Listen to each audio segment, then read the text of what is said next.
બધા ભક્તોને જય સ્વામિનારાયણ. જુઓ ભક્તો, આપના સંતો આપને વડતાલ પ્રદક્ષિણા કરવાનો મહિમા બતાવે છે. પ્રદક્ષિણાના પગલે પગલે અશ્વમેધ યજ્ઞનું ફળ મળે છે. પૂજ્ય જ્ઞાનજીવન દાસજી સ્વામી કુંડલ ભક્તોને આજ્ઞા કરી છે, કરો વડતાલ મંદિરના દેરાની 200 પ્રદક્ષિણા અને આ પુણ્યયજ્ઞના યશભાગી બનો. પ્રદક્ષિણાનો મહિમા સમજી ભાવિકો વડતાલમાં ઉમટી રહ્યા છે.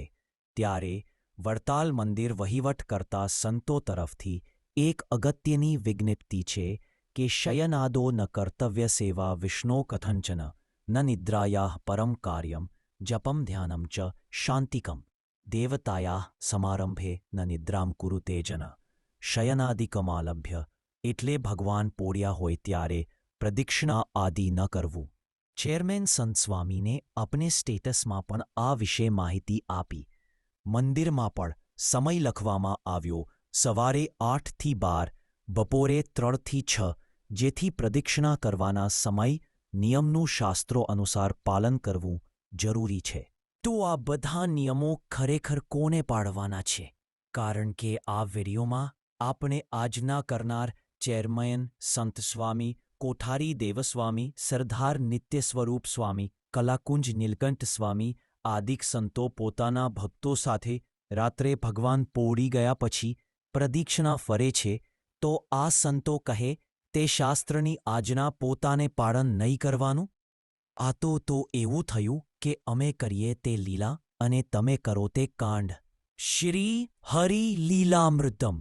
બીજી વાત બધી તજી પ્રભુ પદે વૃત્તિ તદા દીજીએ. પોળે દેવ પ્રમ દક્ષિણા ન કરવી, મર્યાદા ના મૂકીએ.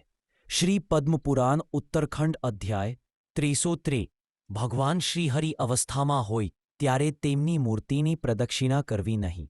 જો કોઈ વ્યક્તિ સર્વકાલે તેમ કરે તો તે નિસદેહ પાપી છે. શયાન્ન સતતમ દૃષ્ટ્વા ન યરિકામયેત્ર નરઃ અવિઘા સંસગ દોષાત્ર પાતકમ લભતે ભુવમ્ર.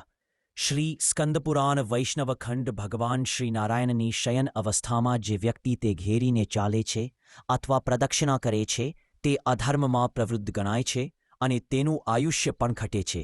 શ્રી ગરુડ પુરાણનો પૂર્વખંડ. પ્રદક્ષિણા શયાન્ન નાથમ ન નમસ્યેત્ર ન ચ કુયાંત્ર પરિક્રમા. પાંચરાત્ર શાસ્ત્રના મત અનુસાર ન સંપૂજ્યમ શયનસ્થમ ન પરિક્રમણમ તદાશ્રિતમ આગમ પ્રમાણ્ય શયનકાલે ચ ન પ્રવિશતે.